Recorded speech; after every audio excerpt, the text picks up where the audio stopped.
The year was 1860, and America was a nation teetering on the brink of a monumental crisis. For decades, tensions over slavery, economics, and states' rights had festered like a wound left untreated, creating deep divisions that now threatened to tear the country apart at its seams. The presidential election of that year became the catalyst for what would soon explode into the most devastating conflict in American history, the Civil War. Abraham Lincoln, representing the newly formed Republican Party, ran on a platform dedicated to opposing the expansion of slavery into new territories. His election as the 16th President of the United States on November 6, 1860, sent shockwaves through the South, where many saw his victory as an existential threat to their economy, culture, and entire way of life. The reaction to Lincoln's election was immediate and profound. South Carolina, a state with a long history of championing states' rights and defiance to federal authority, became the first to secede from the Union.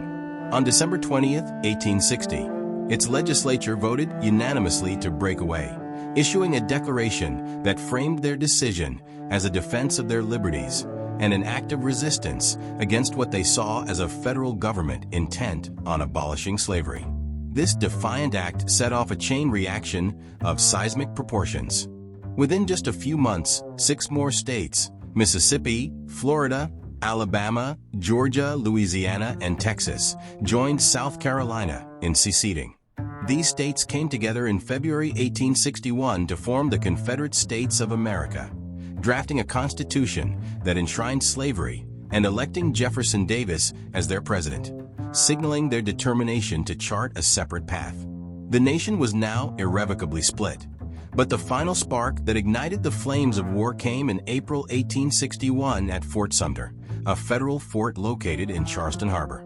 This fort, a potent symbol of Union authority, stood defiantly in a region now claiming independence.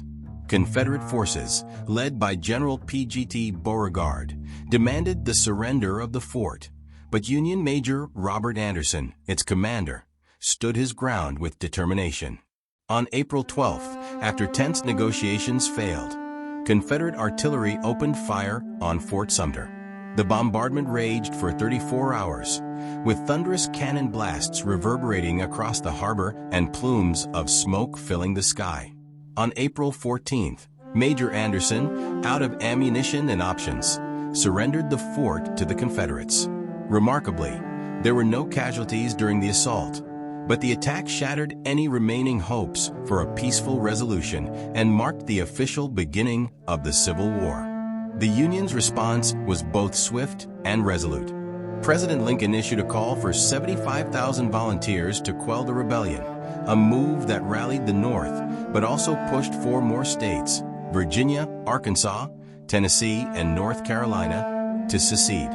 These states, unwilling to take up arms against their southern neighbors, joined the Confederacy, further deepening the divide and enlarging the scale of the conflict.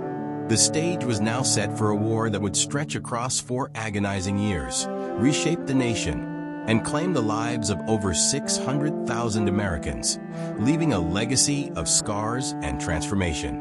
While the key events leading to the Civil War are well documented, some lesser-known moments from this tumultuous period also played critical roles. For example, in the tense months leading up to the bombardment of Fort Sumter, a series of last-ditch efforts were made to stave off war. The most notable of these was the Crittenden Compromise, a proposal by Senator John J. Crittenden of Kentucky. This plan sought to protect slavery where it already existed and permit its expansion into territories south of the Missouri Compromise line. Though it garnered significant attention and stirred intense debates, it ultimately failed to gain support from Lincoln and the Republican Party, who stood firm in their opposition to any expansion of slavery, reflecting the irreconcilable divide between North and South. Another often overlooked aspect of this early period was the critical role of the border states, Maryland, Missouri, Kentucky, and Delaware. These states, while slaveholding, remained loyal to the Union, a decision that proved to be of immense strategic importance. Maryland, in particular, was pivotal due to its proximity to Washington, D.C., the Union Capitol, Lincoln took extraordinary measures to ensure its allegiance, including suspending habeas corpus and deploying federal troops to suppress pro-Confederate activities. The fate of these border states profoundly shaped the logistical and political landscape of the war's early stages, providing the Union with crucial resources, manpower, and strategic advantages that would prove indispensable in the long and grueling conflict ahead.